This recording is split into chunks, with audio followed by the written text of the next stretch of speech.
நான் கொடுக்க வேண்டிய பணம் இது அட்வான்ஸ் 25,000 ரூபாய். இனி வாரம் கொடுத்துக்கிட்டே இருப்பேன். உங்க பணம் எனக்கு தேவையில்லை, எடுத்துட்டு போங்க. ஏன் போனை போட்டு வட்டி போடுறேன் குட்டி போடுறேன்னு சொல்லி என் தாலியா இருக்கவா? யாரு பணமும் எனக்கு வேண்டாம். பேங்க்ல 7 லட்சம் ரூபாய் டெபாசிட் பண்ணிருக்கேன்.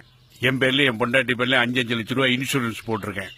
என் பொண்ணுக்கு 125 பவுன் நகை 5 லட்சம் சேர்த்து வச்சிருக்கேன். இது போதும்டா என் வாழ்க்கைக்கு. நீ நினைக்கிற மாதிரி சொத்தெல்லாம் எங்க அப்பனோ பாட்டனோ எனக்கு கொடுத்துட்டு போனது இல்ல. கஷ்டப்பட்டு நான் உழைச்சது, அணுவா சேர்த்தது. அப்பா அம்மா இல்லாத என்ன என் மாமா 200 ரூபாய்க்கு லீஸு குத்துட்டு போயிட்டான். அந்த 200 ரூபாய்க்காக 10 வயசுல இருந்து 10 வருஷம் கொத்தடிமையா கிடந்தேன்டா. 35 வயசுல நான் கல்யாணமே பண்ணிக்கிட்டேன்.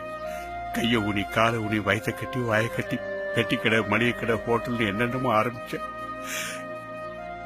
எதுவுமே கை கொடுக்க ஹோட்டலை விற்க வேண்டிய நிலைமை வந்துருச்சு. பாத்திரத்தை ஏற்றிட்டு போற வேனுக்கு பணம் கொடுக்க முடியாம 45 கிலோமீட்டர் 4 தடவை நானும் உங்க அம்மாவும் சைக்கிள்லயே. அதுக்கப்புறமும் ஒரு ஹோட்டல் ஆரம்பிச்சு கஷ்டப்பட்டு உருவாக்கி ஆளானேன்.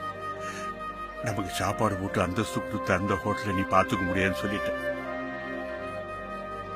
என்னால இனிமேலும் உழைக்க முடியாதுன்னு அதை லீஸுக்கு விட்டுட்டேன்.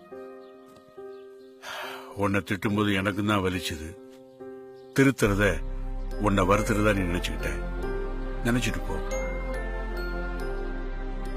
சின்ன பிள்ளைல நீ அழும்போதெல்லாம் கோமாளி மாதிரி உன் முன்ன நின்று வந்து ஆடுவேன். அப்ப நீ என்னை பத்தி கெக்கப்பன்னு சிரிப்ப. அப்ப எல்லாரும் சொல்லுவாங்க, இந்த பாடுறா கோமாளி அப்பன்னு என்னை பார்த்து சிரிப்பாங்க.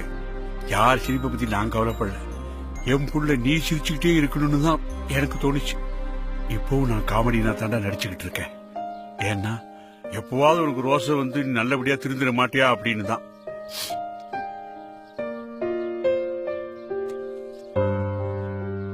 இந்த பணத்துல இருந்து ஒரு 100 ரூபாய் எடுத்து ஒருபடி அரிசியும் ஒரு பாக்கெட் ஊறுகாயும் வாங்கி உங்க அம்மாட்ட கொடுத்து சமைச்சு சாப்பிட்டு பாரு. தூக்கம் அப்படி வரும். ஏன்னா இது உன் உழைப்புல சம்பாதிச்ச பணம். இனிமே உன்னை பத்தி எனக்கு கவலை இல்லை. இந்த ஊர்ல யாரெல்லாம் என்ன காமெடி என் கோமாளி வில்லன்னு சொன்னாங்களோ அவங்க முன்னாடி தலை நிமிர்ந்து நடப்பேன். இதை வச்சுக்கிட்டு பிசினஸ் பெருசு பண்ணு. Good time started. தெய்வங்கள் எல்லாம் தோற்றே போகும் தந்தை அன்பின் முன்னே தாலாட்டு பாடும் தாயின் அன்பும் தந்தை அன்பின் பின்னே தகப்பனின் கண்ணீரை கண்டோர் இல்லை. தந்தை சொல்மிக்க மந்திரம் இல்லை. என் உயிரணுவில் வரும் உயிரல்லவா, மண்ணில் வந்த நானும் நகலல்லவா. காயங்கள் கண்ட பின்பே உன்னை கண்ட